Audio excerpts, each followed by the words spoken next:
Aproximadament, la col·lecció Abelló disposa de més de 500 obres del pintor, que repartides entre les sales de la Casa del Pintor, el museu i el taller de l'artista, esdevenen el nucli principal de la col·lecció de la Fundació Municipal. Per entendre el seu perfil artístic, convé no oblidar que Joan Abelló es presentava com un pintor autodidacta.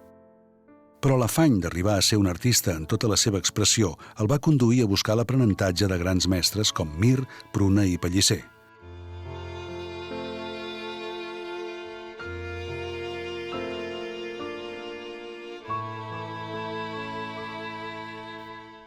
Per conèixer els seus primers passos en la pintura, ens hem de situar en el context de la postguerra, quan el jove pintor va trobar en el galliner de casa seva l'espai que necessitava per poder pintar i plasmar els seus sentiments i emocions.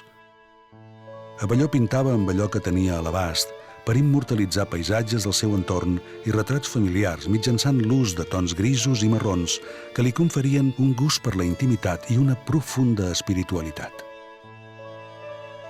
Ja sota la formació de Carles Pellicer, Abelló experimentà l'anomenada època negra, la seva primera època estilística diferenciada.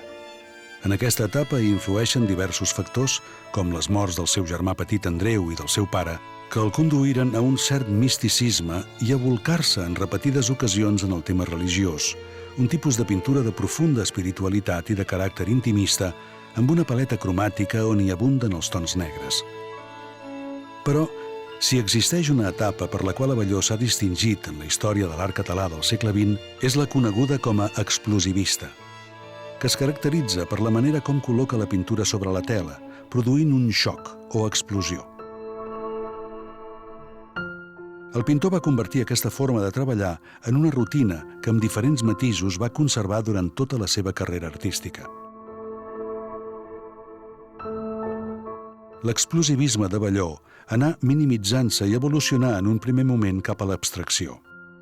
Es tracta d'un procés progressiu en el qual el pintor experimentà amb noves tècniques, matèries, textures i estils. Posteriorment va emprendre de nou el camí de retorn a la figuració, però sense deixar d'experimentar i sempre pendent del color i de les textures. Abelló arriba a ser l'últim gran paisatgista català del segle XX.